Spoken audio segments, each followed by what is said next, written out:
Good morning आल YouTuber friends. तो कल मैंने एक वीडियो डाली थी शॉर्ट में कि कल जीएस पेपर 1 का फुल एनालिसिस मेरे यूट्यूब चैनल बबली एग्ज़ाम अड्डा पर डल जाएगा। ठीक है, तो मेरे चैनल को लाइक कीजिए, सब्सक्राइब कीजिए, वीडियो को शेयर कीजिए ताकि और बच्चों के लिए वीडियो पहुंच सके। मैं भी आप ही की तरह यूपीएससी की तैयारी कर रही हूँ। मेरा भी 2023 में एग्ज़ाम होना था, लेकिन किसी कारणवश मैं एग्ज़ाम नहीं दे पाई, लेकिन 2024 में मेरा एग्ज़ाम होगा।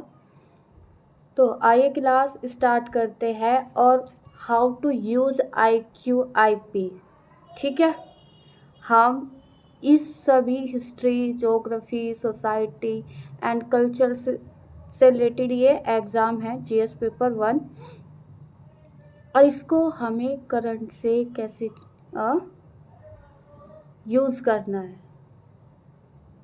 तो संघ लोक सेवा आयोग मुख्य परीक्षा paper, union public service commission, ठीक है, UPSC, union public service commission.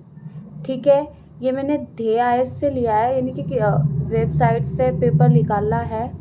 ठीक है, ये कल ही साइट पर डल गया था। पेपर का नाम है Indian heritage and culture, history and geography of the world and society. ठीक है, अब आज इसमें क्या है कि हम करंट से रिलेटेड, और मैं आपको ये भी दिखाऊंगी कि the business line, the Hindu से ये कैसे कनेक्ट हुआ, और ये न्यूज़ बिल्कुल इट्टू के इट्टू, बिल्कुल जैसे के तैसा न्यूज़पेपर से ही इसमें से 12-13 क्वेश्चन लगे हुए हैं। और मैं इस न्यूज़ भी बताऊंगी और किस दिन ये न्यूज़ आए, क्योंकि देखो मेरे पास एक एडिटोरियल रखे हुए हैं न्यूज़पेपर के। मेरे पास जनवरी से लेकर अब तक के अगस्त तक सारे इट्टू एडिटोरियल विद लोग मैंने जब शेयर करती थी ना, तो मुझे ये कहते थे बच्चे कि आप इतना बड़ा क्यों लिखती हो, न्यूज़ क्यों लिखती हो, क्योंकि मुझे पता था कि मुझे कनेक्ट करने में, क्वेश्चन को कनेक्ट करने में कोई दिक्कत नहीं आएगी, इसलिए मुझे चाहे थोड़ा बड़ा, लेकिन मैंने सब लिख रखा है। एक मैंने सभी निकाले। अभी तो 1-2 क्वेश्चन ऐसे हैं जो कल परसों तरसों की न्यूज़ में छपा था, ये वाला एडिटोरियल। इसमें एक क्वेश्चन है, कैसे खाद्य मुद्रास्फीति, ठीक है, यानी कि इन्फ्लेशन परिवारों के अधिक परेशान कर रही है खाद्य मुद्रास्फीति। ठीक है, इसमें ये न्यूज़ आई थी, मैंने इसका IQIP कर रखा है, और मुझे नहीं पता था कि ये परसों क्वेश्चन में भी देखने को मिल जाएगा। ठीक है, और अभी मैं इनको स्क्रीनशॉट लगाऊंगी, मैं वीडियो के लास्ट में स्क्रीनशॉट लग जाएगा वैसे। एक ये रफ कॉपी है मेरी। एक न्यूज़ दे दी, जल योजना की दिशा में कार्य करना, यानी कि जब अभी इतनी वर्षा आई और टमाटर महंगे हुए, तो तीसरे चौथे दिन क्लाइमेट को लेके, बाढ़ को लेके पेपर में न्यूज़ आती रही। यूपीएससी अपडेट हो चुका है, वो ये नहीं पूछेगा कि क्या सिंधु घाटी सभ्यता है, क्या वैदिक सभ्यता है। हमें उन पुरानी चीज़ों को प्रेजेंट टाइम में कैसे यूज करना है, ये यूपीएससी पूछता है। और आप जितनी जल्दी समझ लोगे उतनी जल्दी आप यूपीएससी क्वालिफाई कर पाओगे। तो इसमें प्राचीन भारत के विकास की दिशा में भौगोलिक कारकों की विवेचना कीजिए। और ये भी क्वेश्चन मैंने नवीन तंवर सर की क्लास है और लेक्चर 16 या 17 है, मैंने पूरा रात बैठ के एनालिसिस किया, क्योंकि मेरे ध्यान था शायद मैंने किया है, और तो फिर मैंने एक चीज़ ढूंढी तो मेरे पास निकल गई और मेरे नोट्स में है। अभी मैं दिखाऊंगी कैमरा बैक करके। ठीक है, अभी 1 मिनट।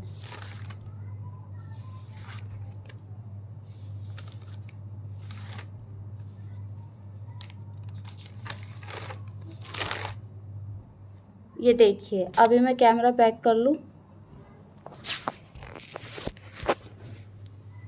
तटीय मैदान, ये देखिए, ठीक है। सारा टोटल इट्टू की इट्टू यही है, ठीक है। ये देखिए तटीय क्षेत्र, देखिए। और कल ही बैठ के लिखा है मैंने, कल ही ये वैसे तो 1.5-2 महीने पुरानी क्लासेस है, लेकिन मैंने कल लिखा क्योंकि मैं अपने घर पर चली गई थी, तो मेरे कुछ क्लासेस छुट्टी हुई है सर की, जो मैंने की है। एकदम इट्टू के इट्टू ऐसा ही कॉपी में मेरे लिखा हुआ है। और ये करंट, मैं जितने भी नोट्स बनाती हूँ, मैं करंट से रिलेटेड नोट्स बनाती हूँ। मुझे पुरानी चीज़ें कुछ नहीं पता, कुछ भी नहीं पता। मैं नई को अपने नोट्स में लिखती हूँ। तो पहला क्वेश्चन है, प्राचीन भारत की दिशा में, विकास की दिशा में भौगोलिक कारकों की भूमिका की विवेचना कीजिए, ठीक है। अब जैसे कि ये हो गया हमारा, भाई एडजस्ट कर लो क्योंकि मैप, ठीक है, थोड़ा एडजस्ट कर सकते हो। जो यहाँ पे स्टेट्स है, यहाँ पे 6 स्टेट्स है, यहाँ पे 2 स्टेट्स है, ठीक है। ये कौन कौन सी है? उड़ीसा है, और क्या नाम, पुलिकट, ठीक है। इसे कोरमंडल कहते हैं। मैपिंग पे ध्यान देना है, मैपिंग पे, ठीक है। इसे कोरामंडल कहते हैं, इसे खंबात की खाड़ी कहते हैं, इधर वाले हिस्से को।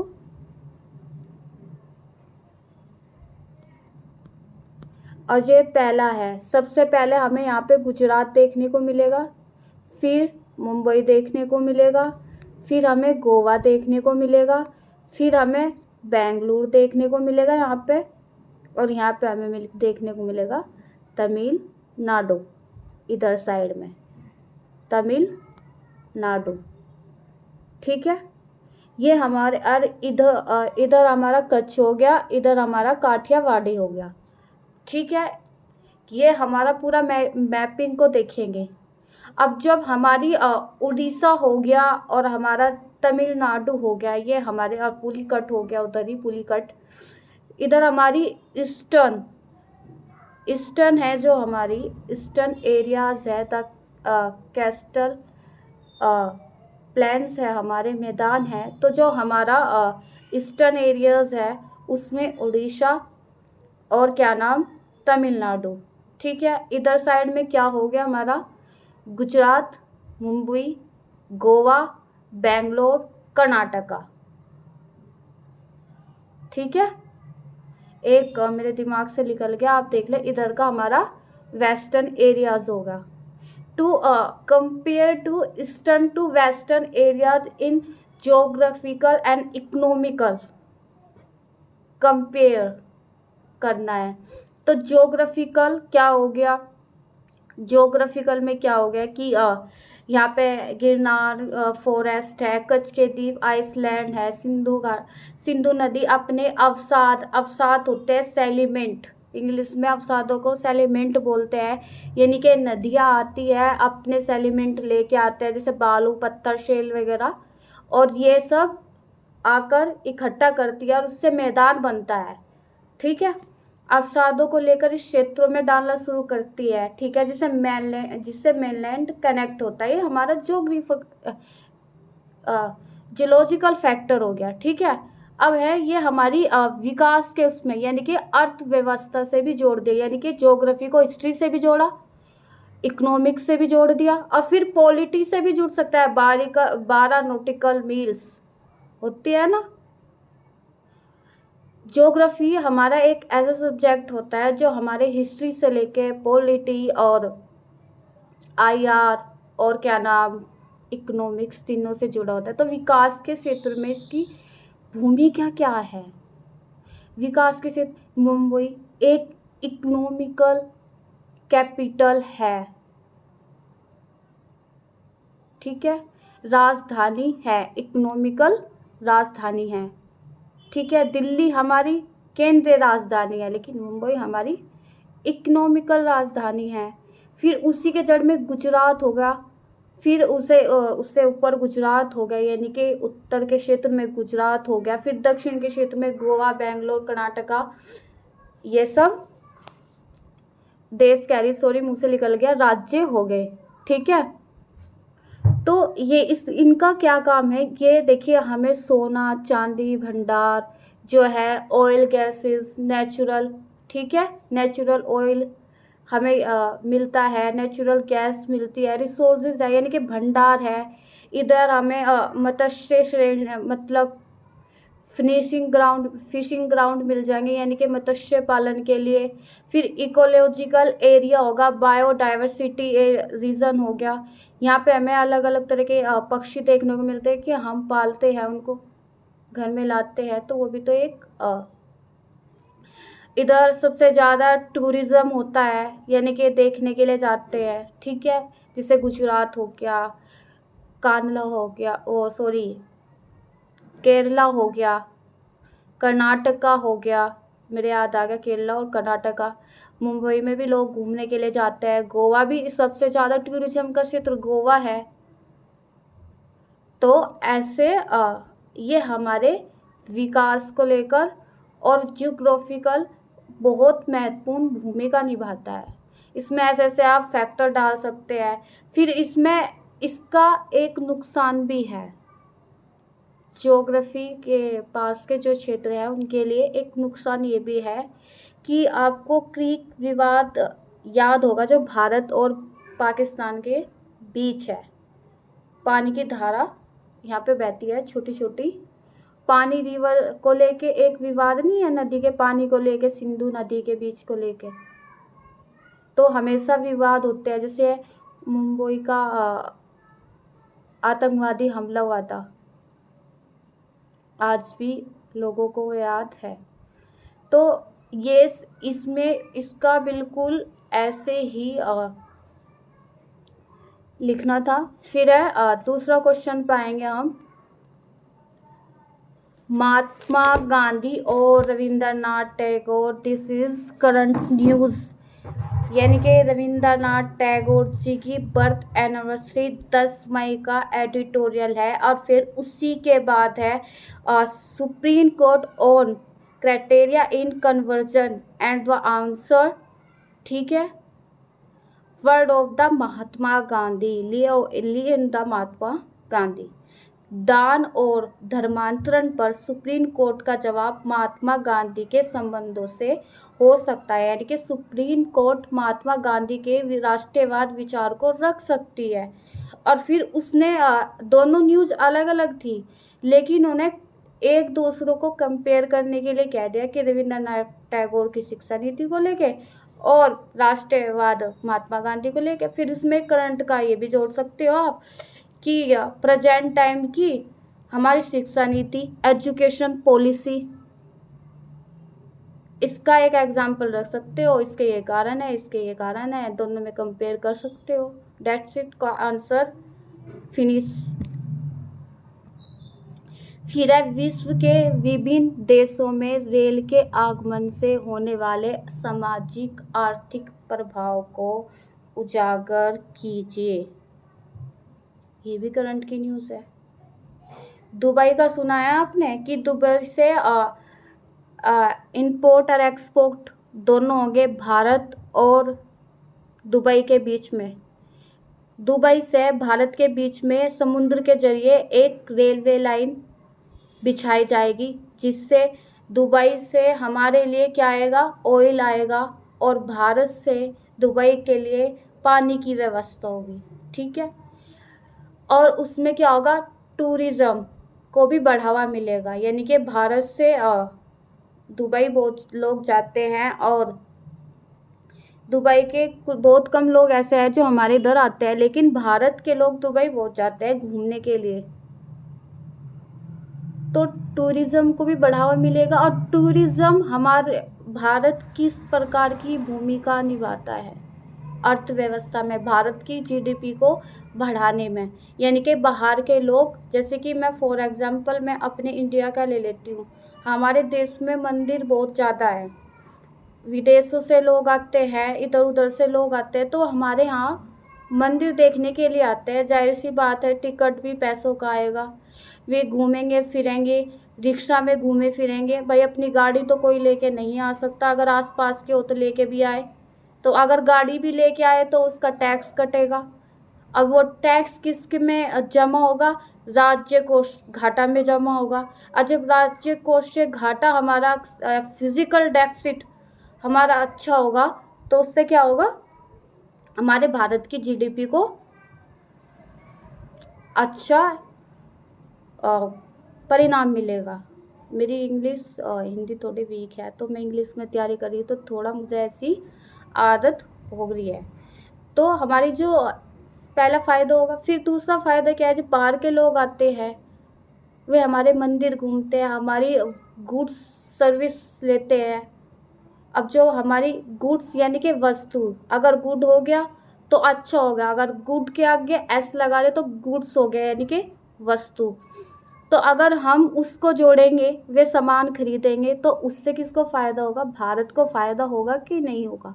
ऐसे ही दुबई चाहता है कि टूरिज़्म के ज़रिए भारत को जो हमारे देश में टूरिज़्म आए उनको फ़ायदा हो, हमें जल मिले। और यही भारत चाहता है कि हमें ट्रेड व्यापार में, यानी कि ऑयल हमारे यहाँ पर आए, यानी कि साथ के साथ ट्रेन आ रही है, ऑयल भी आ रहा है। ट्रेन जा रही है तो जल भी जा रहा है, ऑयल भी आ रहा है। तो इसमें ये एग्जाम्पल आप लिख सकते थे। उष्णकटिबंधीय देशों में खाद्य सुरक्षा पर जल परिवर्तन के परिणामों की विवेचना कीजिए। मेरे ख्याल से मई, जून और जुलाई तुम्हारे ये 3 महीने ऐसे एडिटोरियल थे जो क्लाइमेट को लेके तीसरे चौथे दिन एडिटोरियल में the Hindu, the business line में छपे हुए थे। ठीक है, 7 मई 2022 की ये न्यूज़ है। जलवायु परिवर्तन से खाद्य सुरक्षा को खतरा। जाहिर सी बात है बारिश ज़्यादा होगी, वर्षा ज़्यादा होगी, यानी कि रेनफॉल, तो उससे क्या होगा? हमारी जो पानी भरेगा, जो फसलें लगी हुई है वो ख़राब होएगी। और जब ख़राब होगी तो इन्फ्लेशन बढ़ेगा, मुद्रास्फीति बढ़ेगी, महंगाई। अब देखिए कोई कह देगा ये क्वेश्चन क्या नाम ज्योग्राफी से जुड़ा हुआ है।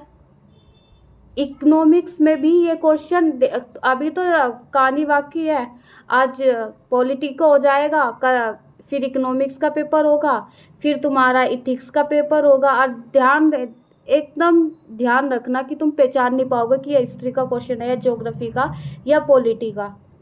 पॉलिटिको इकोनॉमिक्स से जोड़ के क्वेश्चन बनाएंगे। जब तक सभी सब्जेक्ट हम एक दूसरे से जोड़कर नहीं करेंगे तो हमारा पेपर नहीं होगा। मेरा 3 साल का एक्सपीरियंस कह रहा है, मैं 3 साल से यूपीएससी की तैयारी कर रही हूँ। कुछ टाइम मुझे 1 साल ऐसा लगा कि मेरे कुछ समझ में नहीं आया, किताब उठाई ऐसे पढ़ा, बैठी रहती थी, नोट्स गलत बना दिए, पूरी की पूरी इट्टू किट्टू बुक छाप दी नोट्स में। पता ही नहीं था, कोई गाइड करने वाला नहीं था। तो उष्णकटिबंधीय, जाहिर सी बात है भारत की बात हो रही है, देशों में खाद्य सुरक्षा, और उसके लिए गवर्नमेंट को क्या पॉलिसी अपनानी चाहिए। यानी कि हमारे भारत में स्टोर नहीं है, यानी कि जैसे कि टमाटर हुआ अभी इतना महंगा हुआ कि हम सब्जी को लंबे समय तक रख सके, ऐसे स्टोर्स नहीं है। तो गवर्नमेंट को ऐसे स्टोर्स के बारे में बनाने चाहिए। दूसरा है, अगर खाद्य सुरक्षा पर जलवायु परिवर्तन के परिणाम, यही तो परिणाम है भाई। बारिश आती है, नाली वगैरह सब इनमें पानी भर जाता है, सूख नहीं पाता क्योंकि ज़मीन नहीं है, हर जगह सड़कें बनी हुई हैं। ये भी एक कारण है। जो कहते हैं उसको केचुए हमारी जो भूमि है उसकी उर्वरता होती है, उसको बढ़ाते हैं। और फिर जब केचुआ ज़मीन के अंदर जाता है तो वो एक रास्ते से दूसरे रास्ते को जाता है, जिससे हमारी ज़मीन में पानी अब्जॉर्ब होता है। वो पानी अब्जॉर्ब नहीं हो रहा। और केचुए कम से कम एक केचुआ 20,000 बच्चे के आसपास जन्म देता है। अरब में हमारे केचुए नहीं है। केचुए क्यों नहीं है? क्योंकि हम अपनी ज़मीन को केमिकल फर्टिलाइज़र डालते हैं, तो जिस वजह से हमारी ज़मीन की उर्वरता को नुकसान हुआ। कीट जो वे थे, केचुए थे, वे ज़मीन के अंदर मरने लगे। पेस्टिसाइड का अधिक यूज़ करना, पानी की कमी होना, और फिर बारिश इतनी आना कि खेतों में पानी भर जाना, यही हमारी खाद्य सुरक्षा को संकट है। और इसके लिए गवर्नमेंट को पॉलिसी अपनानी चाहिए। और सबसे अच्छी पॉलिसी है स्टोरेज बनवाना, यानी कि हर ज़िले में, हर गांव में और हर राज्य में, स्टेट्स में, डिस्ट्रिक्ट में, अर्बन एरियाज़ में, हर जगह स्टोरेज होने चाहिए, जिससे हम संकट में आने वाले जो फूड बचे हुए हैं, जो गुड्स बचे हुए हैं, उनका यूज कर सके, जिससे मुद्रास्फीति सीमित रहे। मुद्रास्फीति ज़्यादा घटती है तब हमारी जीडीपी को नुकसान पहुंचता है, अगर बढ़ती है तब हमारी जीडीपी को नुकसान पहुंचता है। तो हमें गवर्नमेंट को इन पॉलिसी के बारे में वहाँ पे 2-4 पॉइंट हम आराम से लिख सकते हैं। उष्णकटिबंधीय भारत उष्णकटिबंधीय तो है, बस भारत के बारे में बात हो रही। देशों तो उन्होंने घुमा फिराने वाला क्वेश्चन लिख दिया एक, ठीक है। भारत का एग्जाम्पल लिख दो, वह सोचेगा हाँ इस लड़के ने क्वेश्चन को सही पकड़ लिया। फिर है, आज विश्व ताजे जल के संसाधनों की उपलब्धता और पहुंच के संकट से जूझ रहा है। ये भी एडिटोरियल है, 8 सितंबर का एडिटोरियल है, अभी प्रेजेंट टाइम है। और उससे पहले भी इसका एडिटोरियल आया 2-4 बार, मई में, जून में। जैसे कि दिल्ली जैसे एरियाज़ में बाढ़ आने का कारण क्या है, वहाँ पे जो लोग जाते हैं और वहाँ पे रहते हैं, तो सबसे बड़ी प्रॉब्लम क्या है कि वहाँ पे खाद्य, ये देखिए दोनों क्वेश्चन एक दूसरे से जुड़े हुए हैं, आज विश्व में ताजे जल वाला भी और खाद्य सुरक्षा वाला भी। तो जब गांव से लोग गरीब बाहर जाते हैं तो वे वाटर पॉवर्टी यानी कि गरीबी का सामना करते हैं, क्योंकि वहाँ पे एकदम से किसी को काम नहीं मिलता। जैसे water bodies are the first vanishing, ठीक है। जल स्रोत तेजी से लुप्त हो रहे हैं। हमारे यहाँ पहले कुएं थे, जिसे हम टैंक बोलते हैं इंग्लिश में, अब नहीं है, ठीक है। नदी नाले हैं, अब जब नदी नाले हैं उनमें नाली का पानी जाता है, जिससे वो पानी गंदा हो रहा है, यानी कि वाटर पोल्यूशन हो रहा है, बीमारी हो रही है। तो ये सबसे ज़्यादा संकट यही है बारिश का। फिर बारिश का पानी आता भी है, बारिश आ भी रही है, 2-4 साल से देख रहे हैं हम, कुछ ज़्यादा ही बारिश आ रही है। तो वो पानी ज़मीन सोख नहीं पाती, वो नदी नालों में जाकर खराब हो जाता है। क्योंकि दिल्ली जैसे एरियो में कहीं भी आपको ज़मीन बहुत कम मिलेगी, शहरों में बहुत ज़्यादा ज़मीन कम मिलेगी। और ये भारत इस गरीबी से जल का क्या होता है, बाढ़ आती है। जब बाढ़ आती है तो उनका नुकसान होता है, उनका काम ठप हो जाता है, कृषि संकट उत्पन्न हो जाता है और इन्फ्लेशन आ जाता है, महंगाई उच्च दर पर हो जाती है, कहने का मतलब। और फिर इसका प्रभाव सबसे ज़्यादा गरीबों पर पड़ता है, क्योंकि उसमें आर्थिक नुकसान बहुत ज़्यादा हो जाता है। एकदम सिंपल, खत्म। अव्यय फायाड़, ये न्यूज़ में रहा, ये मेरे से नहीं आता और ये मैंने सुना था, मेरे दिमाग से निकल गया। तो मैंने चाहती कि मैं आंसर इधर से देख के आपको बताऊं। मेरे जितना दिमाग में जो आंसर मेरे दिमाग में है वो मैंने आपको कर दिया, ठीक है। इससे अगला क्वेश्चन है, दक्षिणी पश्चिमी मानसून भोजपुर क्षेत्र पुरवैया पूर्वी क्यों कहलाया? ठीक है, इस दिशा मौसमी पवन प्रणाली के क्षेत्र में संस्कृति लोकचार को कैसे प्रभावित, देखिए ये भी एक ज्योग्राफिकल भी क्वेश्चन बनता है। और मैं अभी कैमरा बैक करके दिखा रही हूँ। दक्षिणी पश्चिमी मानसून भोजपुर क्षेत्र में पूर्वईय यानी के, एक मिनट में पेन निकाल लूँ। ये साथ हमारा पूर्वी क्यों कहलाया और ये हमारा पश्चिमी क्यों कहलाया, ये हमारा दक्षिण क्यों कहलाया, कंपेयर करना, ठीक है। फिर है इसमें दिशा पारक मौसमी पवन प्रणाली के क्षेत्र में सांस्कृतिक लोकचार को कैसे प्रभावित किया? अभी तक यकीन नहीं आता, ये भी क्वेश्चन नोट्स में है। मैं जब भी तो कहती हूँ एक दूसरे के नोट शेयर कीजिए ताकि पता लग जाता है, एक दूसरे बच्चे की हेल्प हो जाए। ये देखिए तटीय क्षेत्र, ठीक है। सिग्निफिकेशन नदियों के उपजाऊ से अवसादों से निर्मित, अभी मैंने बताया है ना जुड़ा हुआ। फिर इसमें इन्होंने पवनीय ऊर्जा को जोड़ दिया। ये देखिए पवनीय ऊर्जा, ये कैमरे को बैक करके बड़ा करके देख सकते हो आपको। ये देखिए पोटेंशियल कोस्टल एरियाज पर ज़्यादा है स्थलीय क्षेत्र के मुकाबले। पवन उत्पादकता ज़्यादा है, क्यों भाई? वहाँ पे नमक के सोल्ट है, फिनिशिंग है, पर्यटनों के लिए महत्वपूर्ण स्थान है। ये देखिए सब मैंने लिखा हुआ है अपने नोट्स में, और ये भी नवीनतर की क्लासेस से लिया है। मैं उनका चैनल का प्रमोशन नहीं कर रही हूँ, मैं जिनकी क्लास लेती हूँ मेरे टीचर हैं और उन्होंने मुझे देखा भी नहीं है आज तक, मैं यूट्यूब से ही पढ़ती हूँ। तो मैं एक चीज़ लिखती हूँ और एक चीज़ मैं पकड़ लेती हूँ। शुरू के 1 साल आपको दिक्कत होगी, लेकिन जब आप 1 साल लगे आओगे आपको पता भी नहीं चलेगा कि कब आपके माइंड में अपने आप चीज़ें आने लग जाएगी, ठीक है।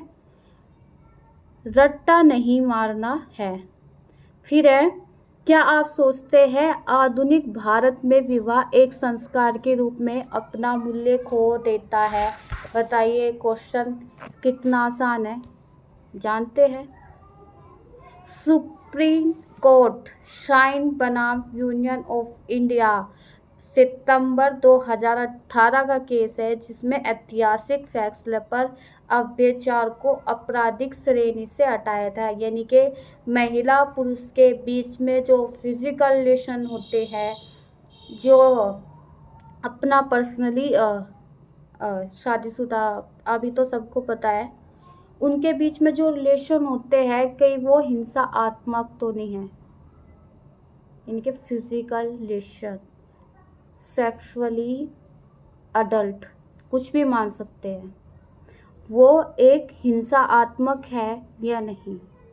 इसमें इस सुप्रीम कोर्ट ने इस मामले पर अपना फैसला सुनाया था। और अभी भी ये फैसले चल रहे हैं, क्योंकि अभी भी डिसाइड नहीं कर पाए कि वो वो प्यार है, फिजिकल रिलेशन, या फिर किसी तरह की हिंसा। क्योंकि कुछ पुरुष ऐसे होते हैं जो अपनी वाइफ के साथ ज़बरदस्ती रिलेशन, ज़बरदस्ती उन्हें मजबूर करते हैं, अप्राकृतिक रिलेशन, इन नेचुरल, जिससे पत्नी तंग आ जाती है, उनको फिजिकली प्रॉब्लम हो जाती है, और फिर उसके ही जरिए मार पिटाई भी होती है।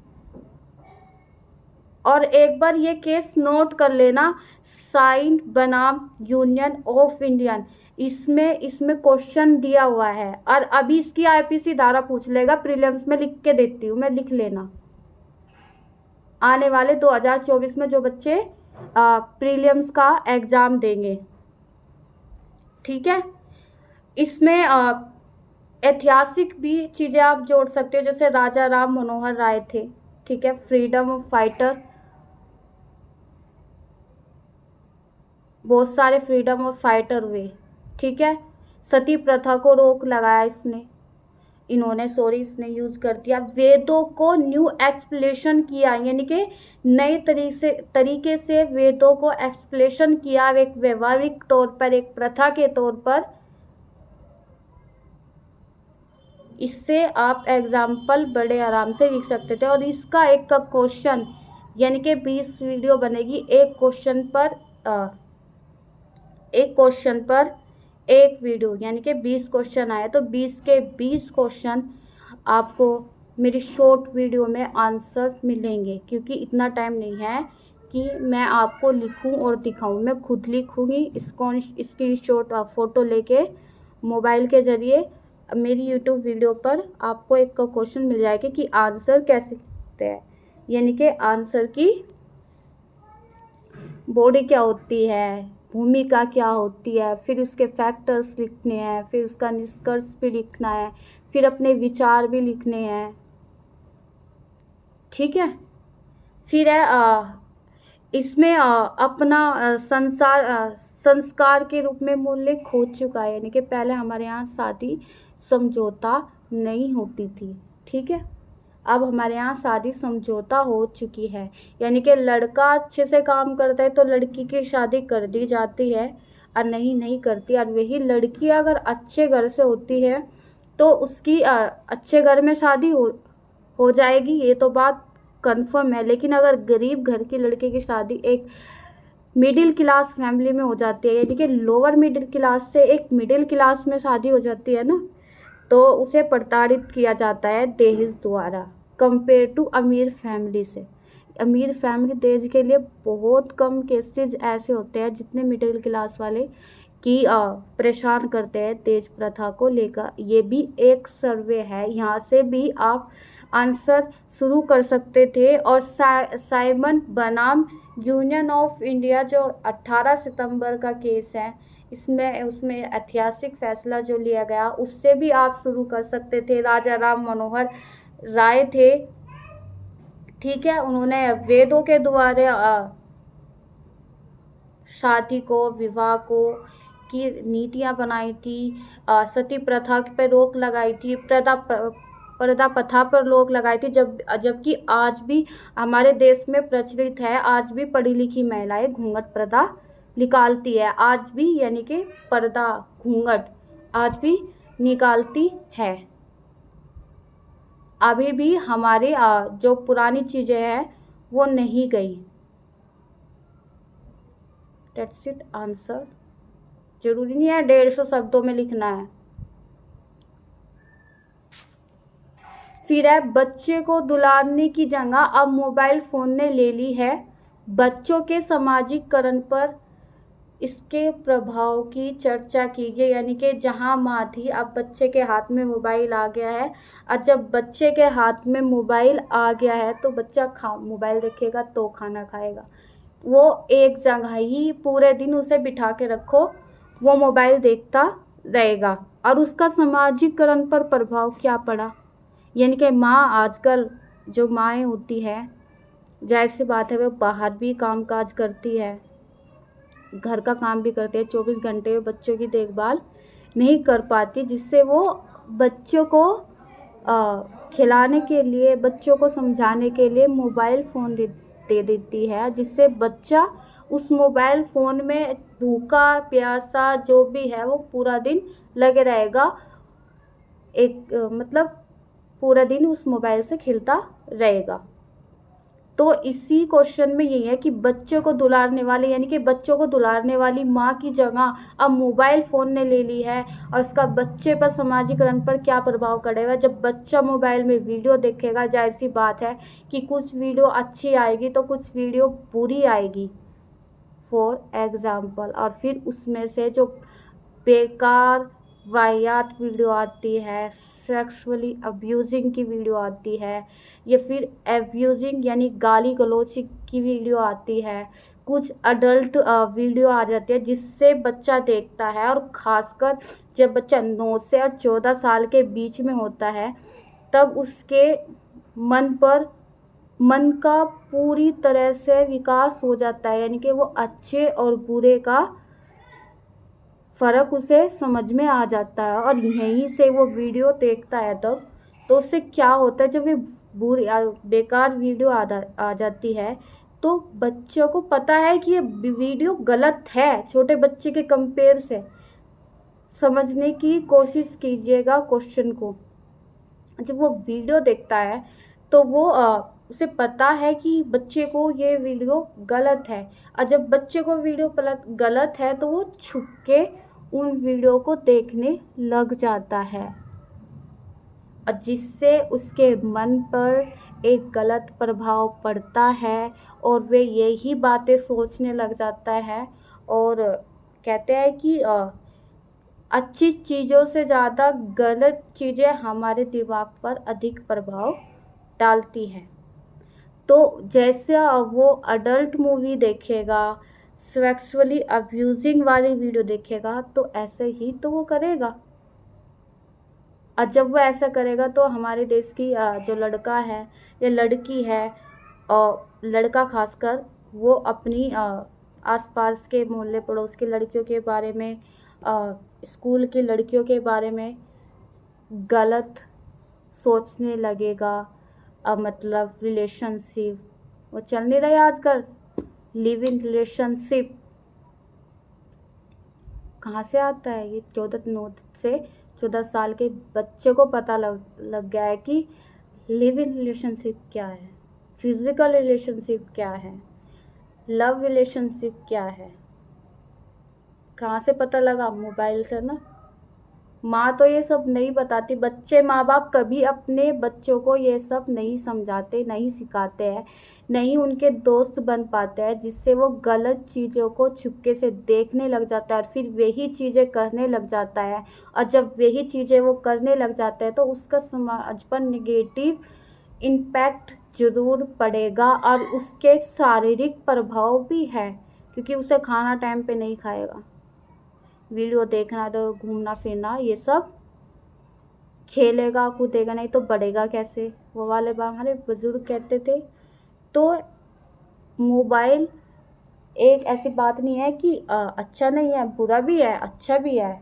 हमारी जितनी भी कोविड से लेकर अब तक जितनी भी एजुकेशन सिस्टम पर प्रभाव पड़ा है, वो सारा टोटली मोबाइल द्वारा ही हुआ है। यानी कि बच्चों ने घर बैठे बैठे एजुकेशन ली है। अगर उस एजुकेशन में ऐड आते हैं और वो ऐड वाहियात होते हैं, तो वो ऐड को तो देखेगा ही, क्योंकि मैंने ये देखा है, जब मैं यूट्यूब चलाती हूँ और मैं कोई भी वीडियो चलाती हूँ, कि 30 सेकंड से पहले कोई भी ऐड नहीं जाता।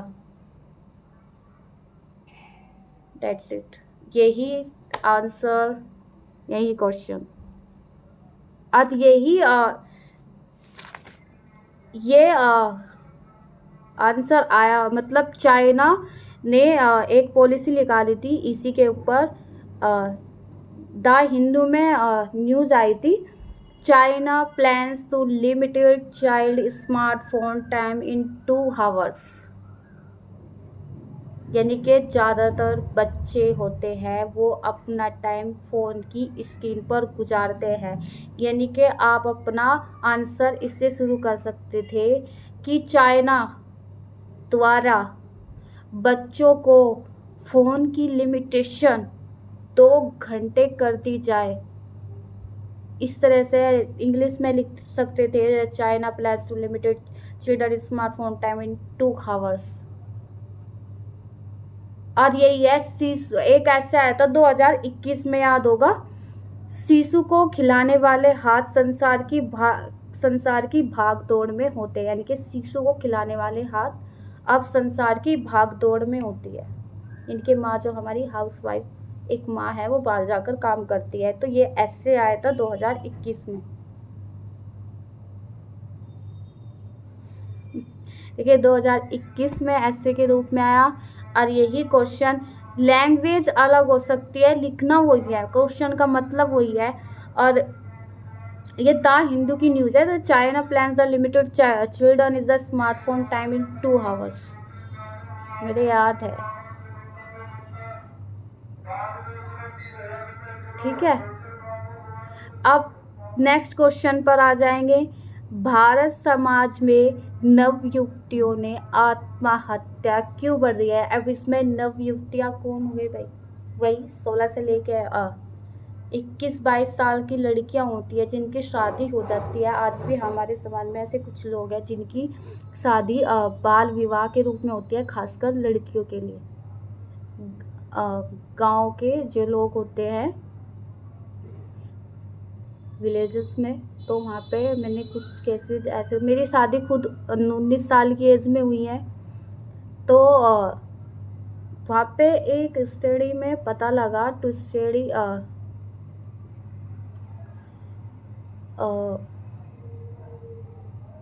एक मिनट, न्यूज़ आई थी एक पर, नहीं अभी की न्यूज़ है, अभी की न्यूज़ है। कहाँ गई मेरी इकोनॉमिक्स की कॉपी? अभी की न्यूज़ है, 1 मिनट।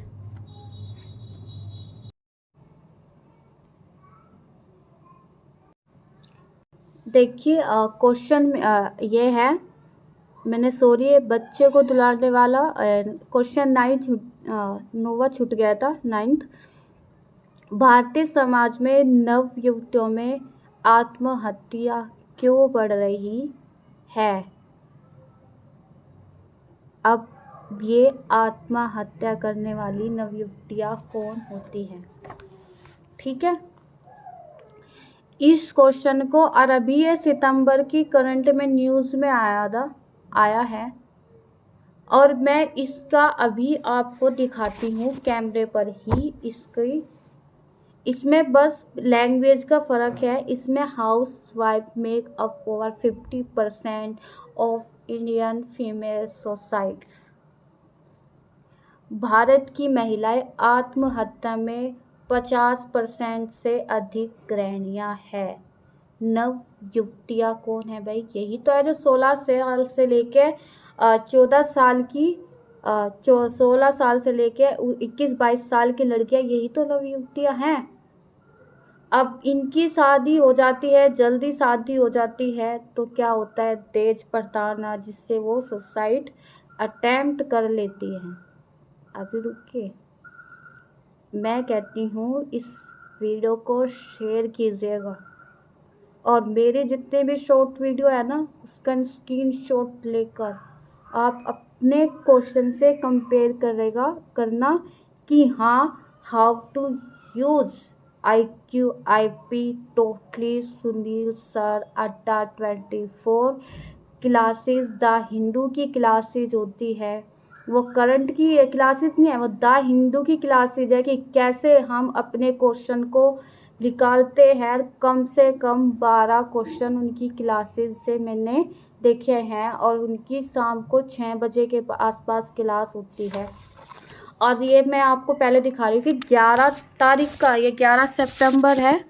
मैं कैमरा बैक कर लूँ, ये 11 सितंबर है। इसमें ये वाली न्यूज़ है, ये सारे एडिटोरियल उन्होंने कराए, ठीक है, ये सारे। फिर है ये वाला एडिटोरियल, ठीक है। अब वे लिखा हुआ है, भारत की महिलाएं आत्महत्या में 50% से अधिक गृहिणियां हैं।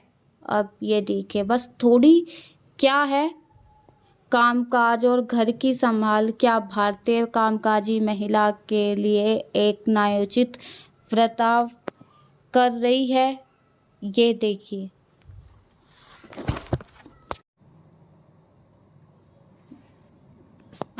क्वेश्चन दिखा देती हूँ। मेरी स्क्रीन थोड़ी वो हो रही है। ये रहा एडिटोरियल, द हिंदू में ही छापा हुआ है, लिखा भी हुआ है, पूरी न्यूज़ लिखी हुई है और फिर उसका IQ/IP मैंने कर रखा है। ठीक है, ये रहा, उसका सॉल्यूशन भी लिखा हुआ है सब।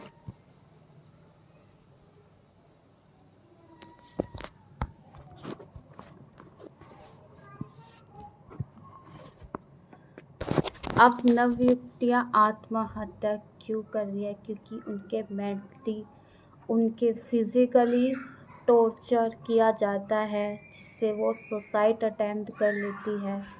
ठीक है, ज़्यादातर ये इंडिया में इसलिए हो रहा है क्योंकि हमारे भारत में पेट्रियार्की आज भी है। हर एक लड़के को ये सिखाया जाता है कि पुरुष सर्वोच्च प्राणी है और महिला एक नीच,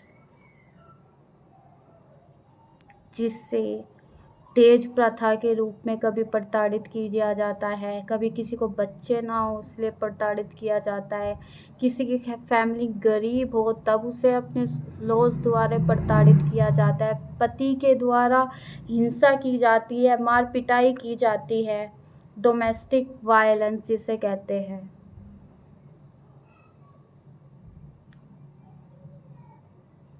और आर्टिकल से भी जुड़ सकते हैं, मतलब पॉलिटी से भी ये आ सकता है शायद घुमा फिरा के, आर्टिकल के बेस के जरिए कि महिलाओं के अधिकार कौन कौन से आर्टिकल हैं।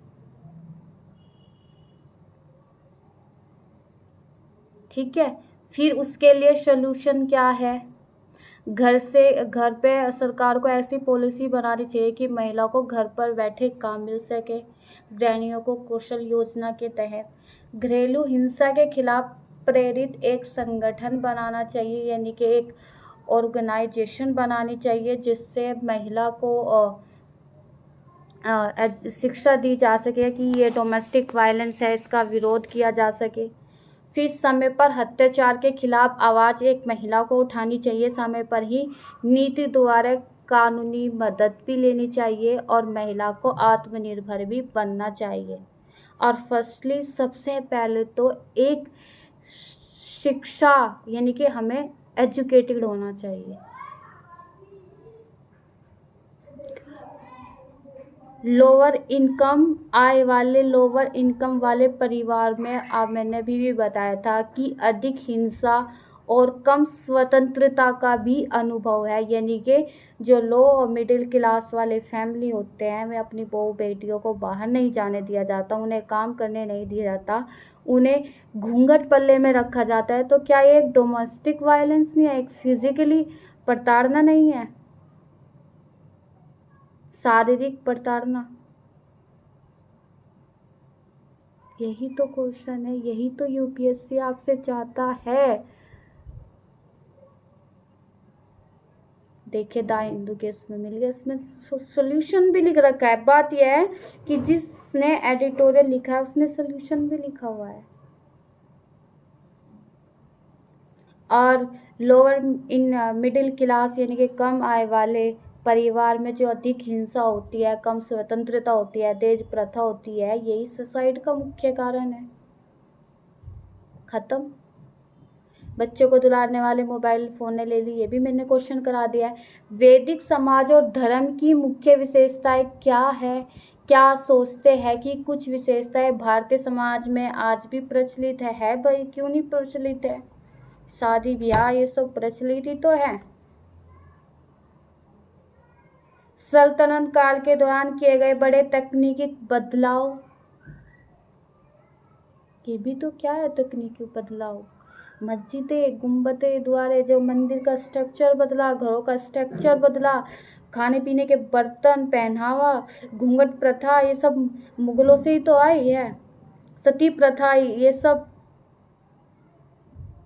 महिला मजबूर हो जाती थी जब पति की हत्या हो जाती थी, शासन चलाते थे जिनके पति, फिर वहाँ पे विद्रोह होता था, एक राज्य से दूसरे राज्य लड़ते थे, फिर उस विद्रोह में एक हार जाता था तो उसकी पत्नी सती हो जाती थी।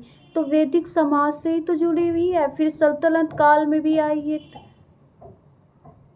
तो भारतीय समाज को प्रभावित ही तो किया, स्ट्रक्चर को प्रभावित किया, संस्कृति को प्रभावित किया, रहन सहन को प्रभावित किया, धर्म को प्रभावित किया। बस यही तो क्वेश्चन है।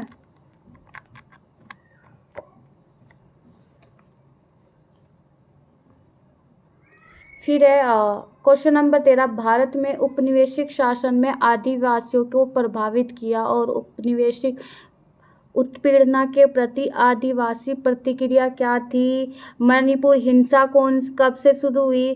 ब्रिटिश कॉलोनी और रूल से ही तो शुरू हुई, जब बॉर्डर एरियाज थे, जो ब्रिटिश शासन में बॉर्डर एरियाज निकले, उसमें आदिवासी जो लोग थे, जैसे कि मणिपुर हिंसा किस किस के, मणिपुर म्यांमार के बीच में जो बॉर्डर लाइन है।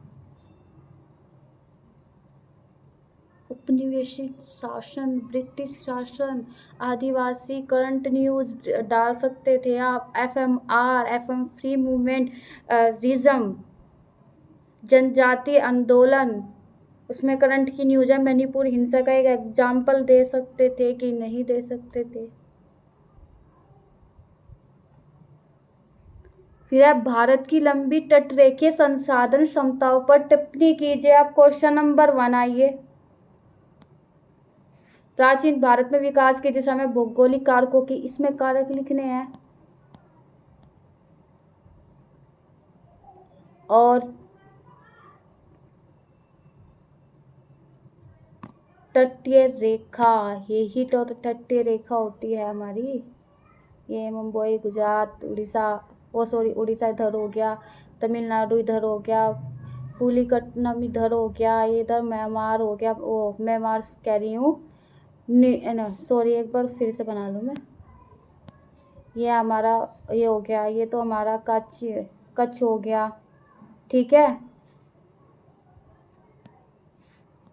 ये हमारा कच्छ हो गया, ठीक है, ये हमारा काठियावाड़ हो गया, ये हमारा इधर से लेकर ये हमारी तटीय रेखा शुरू होती है।